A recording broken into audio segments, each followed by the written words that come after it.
ಓಂ ಶ್ರೀ ಗುರುಭ್ಯೋ ನಮಃ. ಹರಿ ಓಂ.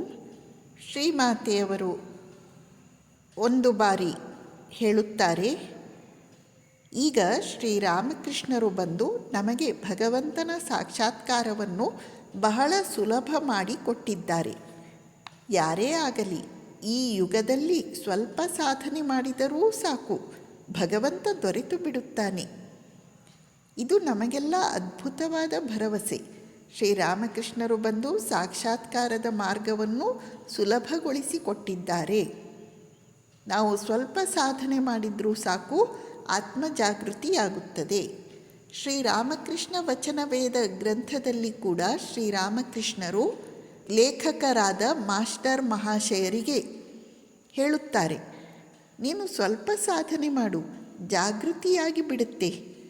ಯಾವ ರೀತಿ ನಾವು ದೋಣಿಯನ್ನು ಬಿಡುವಾಗ ಮೊದಲು ಹುಟ್ಟು ಹಿಡಿದುಕೊಂಡು ಸತರ್ಕರಾಗಿರಬೇಕು. ದೋಣಿ ಅಲೆಗಳನ್ನೆಲ್ಲ ದಾಟಿ ಸ್ವಲ್ಪ ಮಧ್ಯಭಾಗಕ್ಕೆ ಹೋದ ಮೇಲೆ ಅದು ತಾನಾಗಿ ಗಾಳಿ ಬೀಸಿದ ಕಡೆಯಲ್ಲಿ ತೇಲಿಕೊಂಡು ಹೋಗುತ್ತದೆ. ಆಗ ನಾವು ಅಷ್ಟು ಸತರ್ಕರಾಗಿರಬೇಕಾಗಿಲ್ಲ. ಆಗ ನಾವು ದೋಣಿಯ ಹಿಂಭಾಗಕ್ಕೆ ಹೋಗಿ ಕುಳಿತು ಹುಕ್ಕ ಸೇದಿದರೂ ತೊಂದರೆ ಇಲ್ಲ.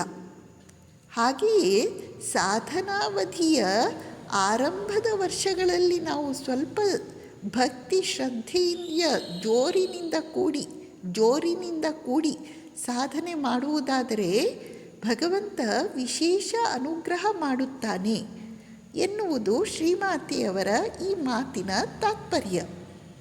ಇನ್ನೊಮ್ಮೆ ಅವರು ಹೇಳುತ್ತಾರೆ, ಏನಾಗಬೇಕೆಂಬುದನ್ನು ಶ್ರೀರಾಮಕೃಷ್ಣರು ಮೊದಲೇ ನಿರ್ಧರಿಸಿ ಬಿಟ್ಟಿದ್ದಾರೆ.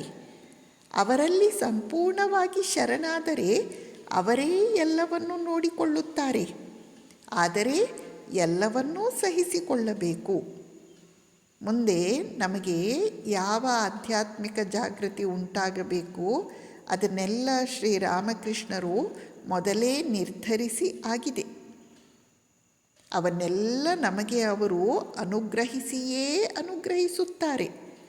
ಆದರೆ ನಾವು ಅವನಲ್ಲಿ ಪೂರ್ಣವಾಗಿ ಶರಣಾಗಬೇಕು ಮತ್ತು ಜೀವನದ ಎಲ್ಲ ಏಳು ಬೀಳುಗಳನ್ನು, ನೋವು ಘರ್ಷಣೆಗಳನ್ನು ಸಹಿಸಿಕೊಳ್ಳಬೇಕು.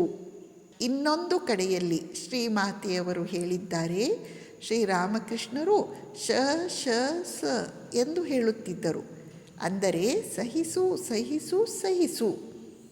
ಯಾವುದು ಸರಿ ಯಾವುದು ತಪ್ಪು ಅದನ್ನು ಭಗವಂತ ನೋಡುತ್ತಾನೆ. ಅದಕ್ಕೆ ತಕ್ಕಂತೆ ನಮಗೆ ಫಲವನ್ನು ಅನುಗ್ರಹಿಸುತ್ತಾನೆ. ನಾವು ಮಾಡಬೇಕಾದ ಏಕಮಾತ್ರ ಕೆಲಸ ಸಹಿಸು. ನಮಸ್ಕಾರ.